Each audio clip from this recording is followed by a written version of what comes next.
সোনালী সূর্যের প্রতি সম্মান দেখানোর জন্য আজকে আমি আপনাদের কাছে চলে এসেছি।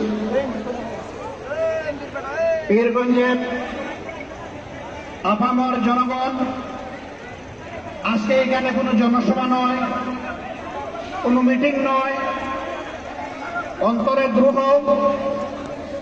অন্তরে আগুনের জ্বালা, 15.5 বছরের গোটা জাতির উপর নির্যাতনের কষ্ট নিয়ে আজকে আপনাদের সামনে হাজির হয়েছি। এই 15.5 বছরে ইতিমধ্যে আমাদের জীবন থেকে 32টা ঈদ বিদায় নিয়েছে, কিন্তু বাংলাদেশের মানুষ ঈদ উদযাপন করতে পারে নাই।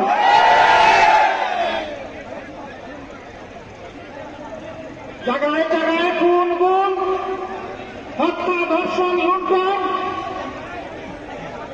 মানুষের উপর সীমাহীন নির্যাতন, জুলুম গোটা জাতির শ্বাস বন্ধ করে দিয়েছিল। আল্লাহ তাআলার অশেষ মেহেরবানি, গত 4 তারিখ আল্লাহ তাআলা এই জাতির শ্বাস ফেলার সুযোগ করে দিয়েছেন। এটাকে সকলেই বলছেন বাংলাদেশের দ্বিতীয় স্বাধীনতা যুদ্ধ। আর এই যুদ্ধের মহানায়ক আপনাদের সন্তান, আমাদের সন্তান আবু সাঈদ। আমি আমার পক্ষ থেকে, আমার দলের পক্ষ থেকে আবু সাঈদের প্রতি ভালোবাসা, কৃতজ্ঞতা এবং শ্রদ্ধা নিবেদন করছি। আমরা এসেছি তাদের মা বাপের মুখ দেখতে, আমরা এসেছি তার আপনজনদের মুখ দেখতে। সেই গর্বিত সন্তান জাতিকে মুক্তির পথ দেখানোর জন্য হাত তোলা পাখির ডানার মতো 2 দিকে দিয়ে বুক চেতিয়ে দাঁড়িয়ে বলেছিল, বুকের ভিতরে তীব্র জ্বালা, তোদের ইচ্ছা হলে আমার মুখে গুলি কর।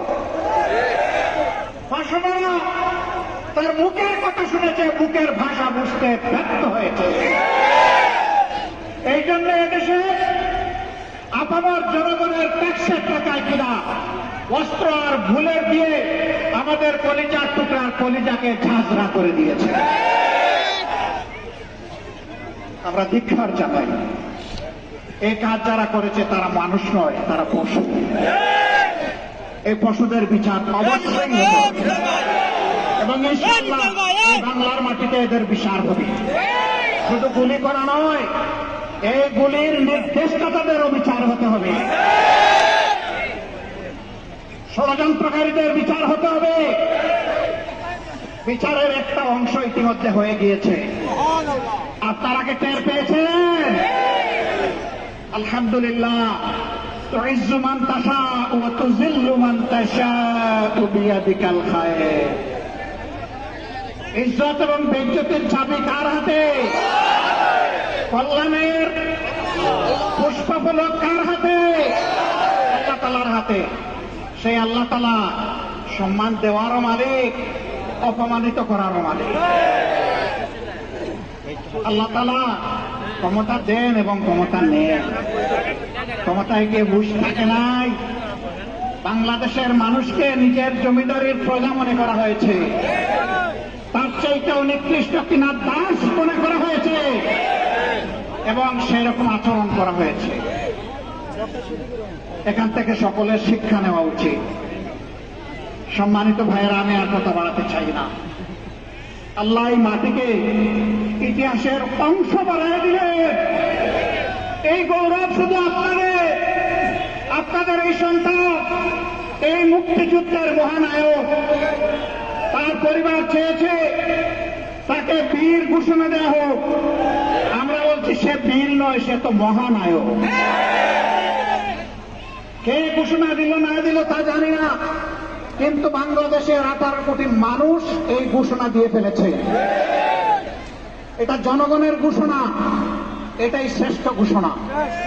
এরপরে যদি কোনো সরকার দেয় আমরা তাদেরকে মোবারকবাদ জানাবো। আমরা এসেছি সেই যুব সমাজকে অভিনন্দন জানাতে এখান থেকে আপনারা বিশ্বাস করুন, দফায় দফায় জেল কেটেছি, নির্যাতিত হয়েছি। আমি এখানেই এদেশের লক্ষ লক্ষ মানুষ, আলিম উলামা, প্রতিবাদী কণ্ঠ সবগুলোকে স্তব্ধ করে দেওয়ার চেষ্টা করা হয়েছিল, কিন্তু প্রমাণ হয়েছে স্তব্ধ করতে চাইলেই স্তব্ধ করা যায় না।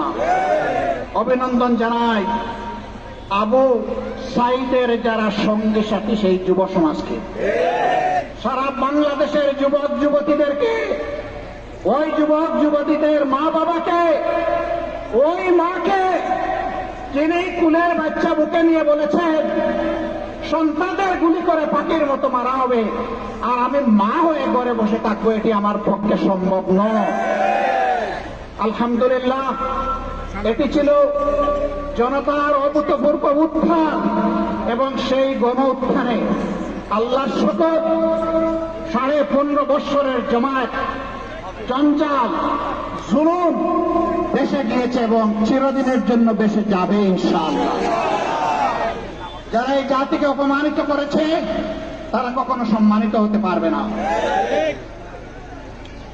ক্ষমতায় শেষ করতে টিকে থাকার জন্য একদিন আগেও বেপরোয়া ভাবে 136 জন মানুষকে হত্যা করা হয়েছে। আমরা সেই সমস্ত মাদেরকে আমাদের পক্ষ থেকে সহানুভূতি এবং কৃতজ্ঞতা জ্ঞাপন করছি, যারা তাদের বুকের তন হারিয়েছে। বাবাদেরকে করছি, আমাদের সেই সমস্ত বোনদেরকে করছি যারা তাদের স্বামী হারিয়েছে, এতিম বাচ্চাদেরকে করছি যারা তাদের হক বাবা হারিয়েছে, বোনদেরকে করছি যারা তাদের ভাই হারিয়েছে, ভাইদেরকে করছি যারা তাদের আপন ভাইকে হারিয়েছে। আপনাদেরকে অভিনন্দন, আপনাদের প্রতি জাতি কৃতজ্ঞ। আল্লাহ আপনাদেরকে সবরে জামিলা থাকুন। যুব সমাজকে অভিনন্দন আবারও জানাই। এক কৃতিত্ব ভাই তোমাদের, এই জাতি তোমাদের জন্য চিরদিন তোমাদের কাছে ঋণী থাকবে ইনশাআল্লাহ। কিন্তু তোমাদের প্রতি আমার অনুরোধ, ছেড়ে দিও না এই জাতিকে, ঠিক চোখ চোখ দিয়ে থাকিয়ে থাকো, আগামীতেও কেউ যেন স্বৈরাচার হয়ে উঠতে না পারে। আগামীর বাংলাদেশ যেন হয় স্বৈরাচার মুক্ত বাংলাদেশ, জুলুম মুক্ত বাংলাদেশ, ইনসাফের বাংলাদেশ, প্রত্যেকটি নাগরিকের গর্বের সাথে বেঁচে থাকার বাংলাদেশ। আমরা সেই বাংলাদেশের অপেক্ষায় থাকলাম। আবারও আপনাদেরকে অনেক সালাম, অনেক শুভেচ্ছা, অনেক অভিনন্দন, অনেক কৃতজ্ঞতা। আপনারা দোয়া করবেন আমাদের এই মজলুম দল আপনাদের পাশে, জনগণের পাশে, জাতির ক্রান্তি লগ্নে সুখে এবং দুঃখে উভয় অবস্থায় যাতে আপনাদের পাশে থাকতে পারে আমাদের জন্য দোয়া করবেন। আপনাদের এই ভালোবাসার জন্য আমি অভিভূত। আপনারা কষ্ট করে এসেছেন, আমার পক্ষ থেকে আপনাদেরকে কিছুই দেওয়া সম্ভব নয়, শুধু কৃতজ্ঞতাটুকু আর শুধু ভালোবাসাটুকু। এর সাথে মহান রবের দরবারে দোয়া করি, হে আল্লাহ, তারা দেশকে ভালোবেসে, তোমাকে ভালোবেসে এখানে এসেছে, তুমি তোমার কুদরতের হাত দিয়ে তাদেরকে অফুরন্ত যাজা দিয়ে দাও, দুনিয়ায় দাও, আখেরাতে দাও, আর এই মাঠের মর্যাদা তুমি বৃদ্ধি করে দাও। আল্লাহ হাফেজ। বাংলাদেশ জিন্দাবাদ, বাংলাদেশ জামাতে ইসলামী জিন্দাবাদ। আসসালামু আলাইকুম ওয়া রাহমাতুল্লাহ।